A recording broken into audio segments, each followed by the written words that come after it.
Hey y'all, this is Ken from Alaska Southern Fried, and I'm in my favorite room in the house, the kitchen. If you haven't tuned in before, I want to invite you to like and subscribe as we talk a little bit more about our southern take on Alaska here on Alaska Southern Fried. And my shorts on the cast iron kitchen, you know I love this place. Now the kitchen's going to go through some changes in the next year, but I'm going to still be doing that, and you can find all my recipes on shorts. But today I want to talk a little bit about the kitchen. We've been hit with a huge amount of snow here in Alaska. Even for Alaska standards, over the last 20 years, it's been like one of the worst snowfalls that we've seen in like 20 years. Now I'm still new to this. I don't know any better. I've only been here for 3 years. Lauren has been here for over 20, and I talked to folks that have been here 40 and 60, and even for some of them, this is some of the worst snow that we've had here in South Central Alaska. I'm in Anchorage right now, but all the way up to Willow and Wasilla and beyond, we've been about 42 inches here, I've heard, all the way up to 60 plus inches up in Willow. So we've been hit with a lot, and I know some folks have said they want to see more scenes from Alaska, and maybe I'll take my puppy for a walk and put that on here today. So this is Sadie going on her, I think, third morning walk.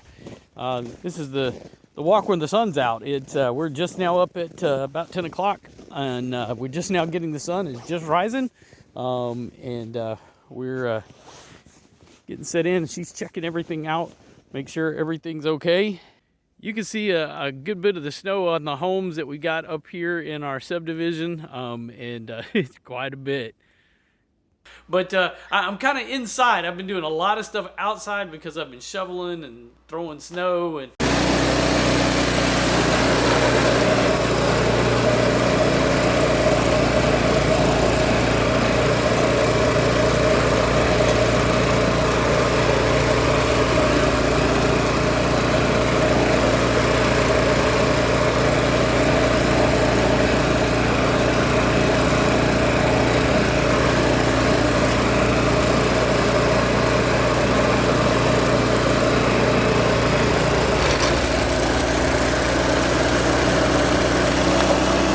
doing all that. It is kind of tiring. So I want to take a little bit of time to come inside, come back to my kitchen where it's kind of comfort time. And I want to talk about something that transfers really well between the South and Alaska, and something a lot of folks in Alaska do, and a lot of us country folks, rednecks down in the South, we like to do. So it's really Southern Fried Alaska because jarring and canning is a big thing up here.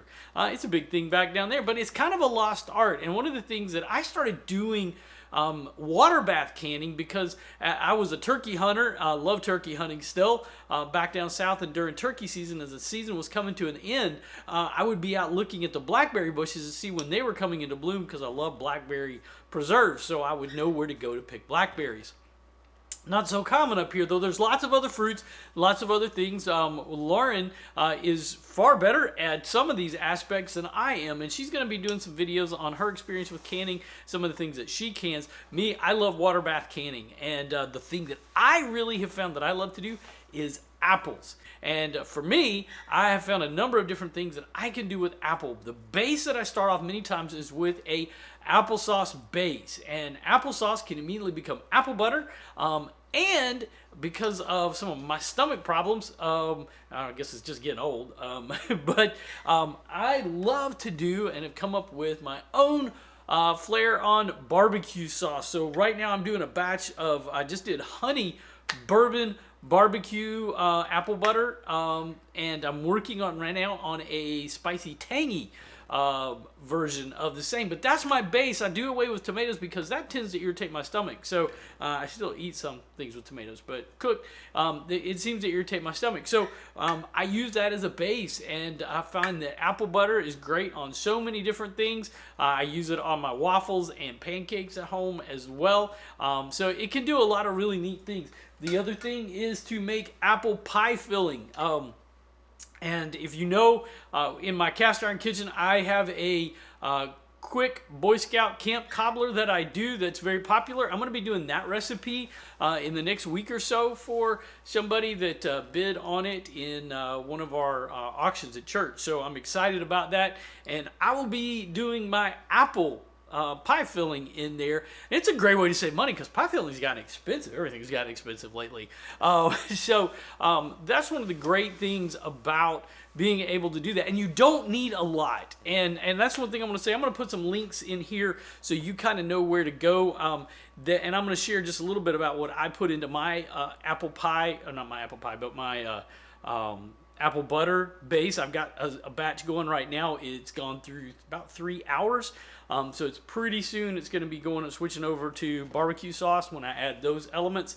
But it's a real simple base, and that I don't mind giving away, but I'm going to keep my barbecue recipes to myself right now. But anyway, so, one of the things that you will need along the way is some simple stuff, and some of the stuff you already have in the kitchen. I used to do it without any of the fancy things like the little tongs to grab the jars out of a canner or out of a big pot. I just use a stew pot. Actually, I've used a big Dutch oven for doing this as well.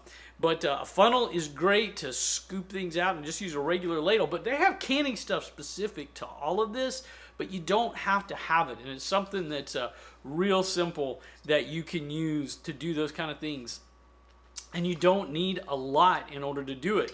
And it works out really, really well with, and you can find online the different things. One of the places that I recommend going, and we'll talk more about this, is extension offices. The universities in your different states have extension offices where they go through a lot of the stuff about living off the land, and you can get great information, get to know those folks. I learned first about them when I was a kid, actually, when I grew up in Mississippi. I used them some in Georgia. They got great access on their website, but I found up here in Alaska, our extension office, they've got a wealth of knowledge of understanding the soil and all the way in the growing seasons and how to build homes, what to look for and what to do for winterizing.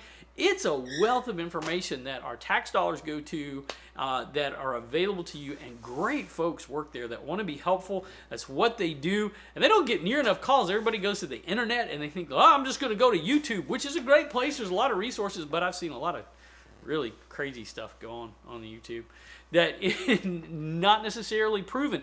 Whereas the extension office, they've researched, they've got the background, they've got the knowledge, and that's a great place to go. And I'll put a link up here as well to the extension office. And we'll talk, again, those are one of those things that we'll talk about more in the future. So just a couple of things that I wanted to share today to kind of get this started and get things rolling. I'm going to share my ingredients here about what's going to go into my crock pot that is going right now, just to make a real simple apple butter recipe. And I'll put a link to the one that I'm using. And one of the things that I do is I don't necessarily go by if they have 6 minimum apples or whatever.